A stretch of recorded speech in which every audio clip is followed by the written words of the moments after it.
Olá, vamos refletir na Palavra de Deus?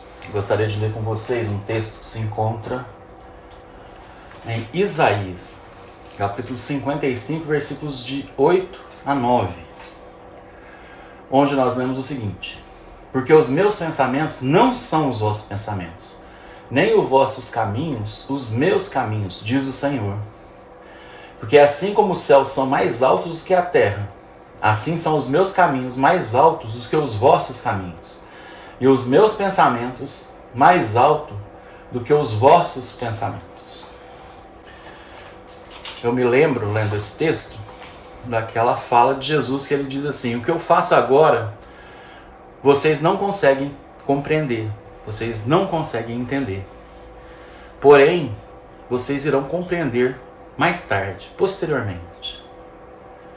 Isso significa que ele está dizendo as mesmas coisas que o profeta Isaías está falando a respeito de Deus aqui. Porque os pensamentos de Deus não são os nossos pensamentos, e nem os caminhos de Deus são os nossos caminhos. Porque ele enxerga o que nós não enxergamos. Ele sabe o que nós não sabemos. Então, às vezes nós nos questionamos por coisas que são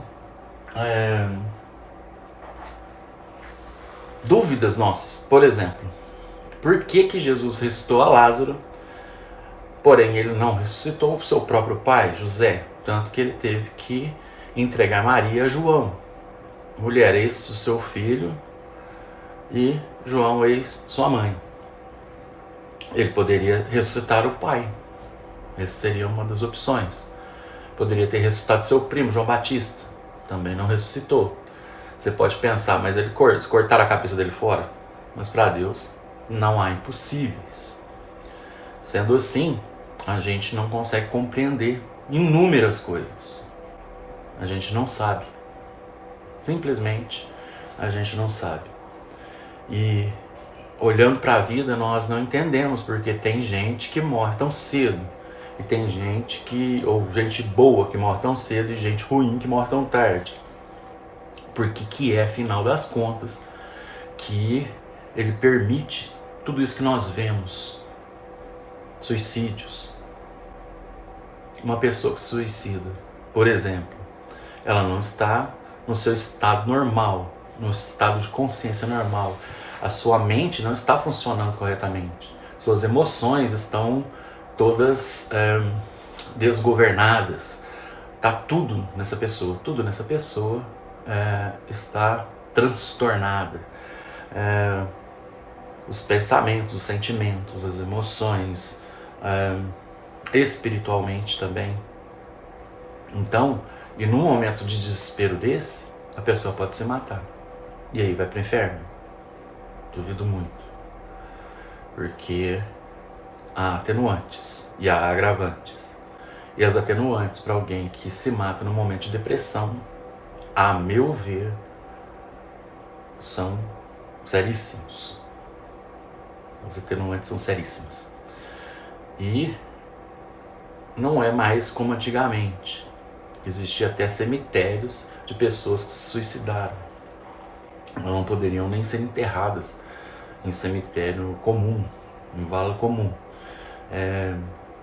Muitos pastores ou padres não faziam nem oração por elas, elas não recebiam extrema-unção, e também, antigamente, e também os pastores nem faziam o culto fúnebre.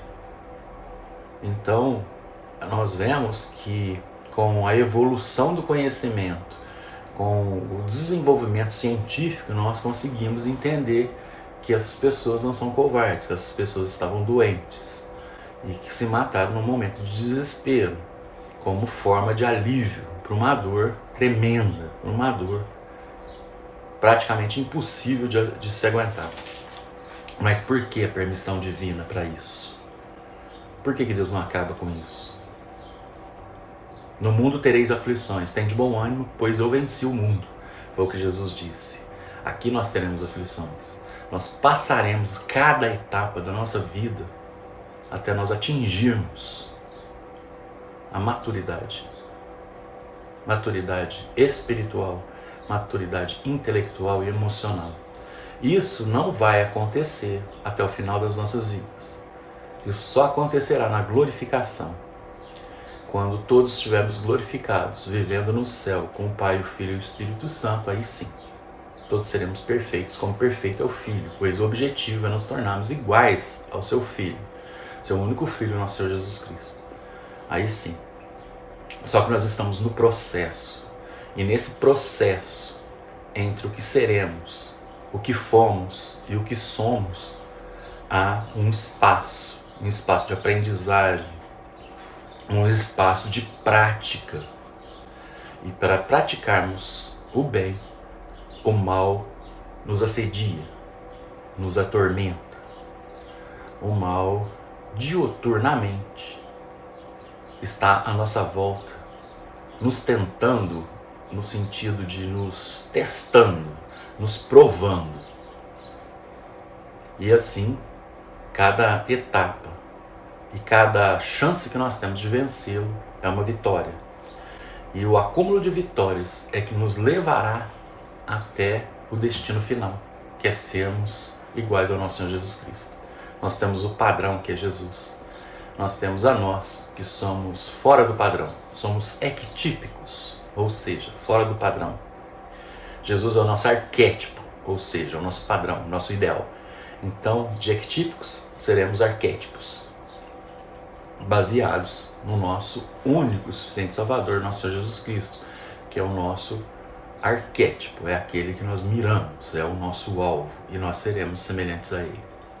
Enquanto isso não acontece, nós vamos vivendo em meio ao absurdo e ao caos que são causados pelo pecado, pela desordem, por tudo aquilo que não é padrão, por tudo aquilo que não é vontade de Deus, apenas permissão divina. Pois Deus não deseja que ninguém se mate, Deus não deseja que ninguém se perca, mas que todos cheguem ao pleno conhecimento da verdade, que todos nós nos arrependamos e possamos ser salvos por Ele. Crê no Senhor Jesus Cristo e será salvo tu e tua casa. Glória a Deus. Amém.